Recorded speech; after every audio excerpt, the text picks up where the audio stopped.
So another Andy B 2-minute video, and I still have my cold. Apologies for that. Now, I was thinking about how we give to God stuff. We give him our time, we give him our things, we give him our money. If you go right back to Leviticus and also in Numbers, it talks about the importance of tithing. Tithing, really simply, it's kind of a religious word, really, but it means a tenth. Actually, that's what the word means.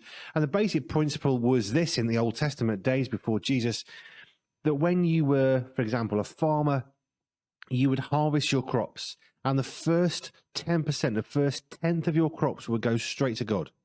No questions. That's what would go.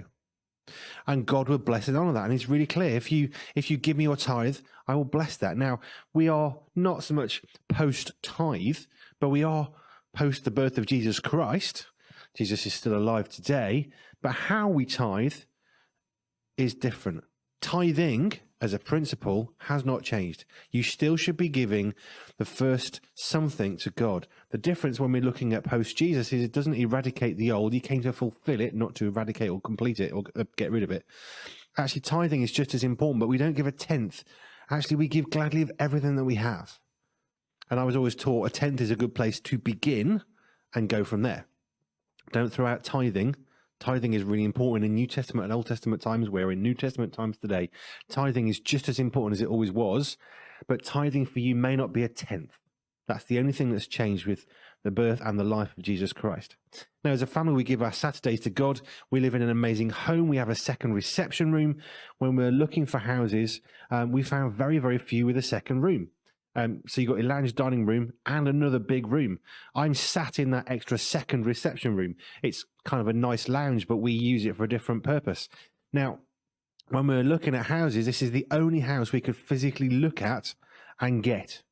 And we were about about 4 or 5 hour drive away. So we couldn't, come back and forth lots and lots. We came to the house, we saw it, we liked it, it was what we needed, we went for it. There are complications of this house. It is bigger than we would prefer. But when you have a second reception room, it generally means a bigger house. And this bigger house means that we can give to God this room for what I'm doing right now. Where is God blessing you with something and he's saying, can you just give to me some of what I'm giving to you? We need to be grateful for what God's given us. And New Testament times, we should have glad hearts to give back to God from what he's already given us. Don't just cling on to what he's given you. This is mine. Don't forget to give back to God. It may be a tenth. In our case, it's a seventh. We give the seventh day to God. For him, as a family, this is all we do all day. We spend many, many hours doing Connect Radio. We're doing our own ministry videos. Our tenth, our tithe, is a seventh. That's our time. And that's giving up one of the rooms of the house for this.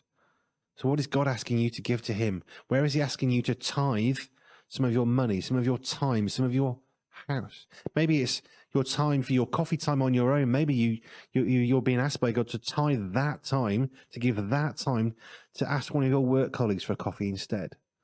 To surrender something of what God's given you to bless somebody else. Just a thought.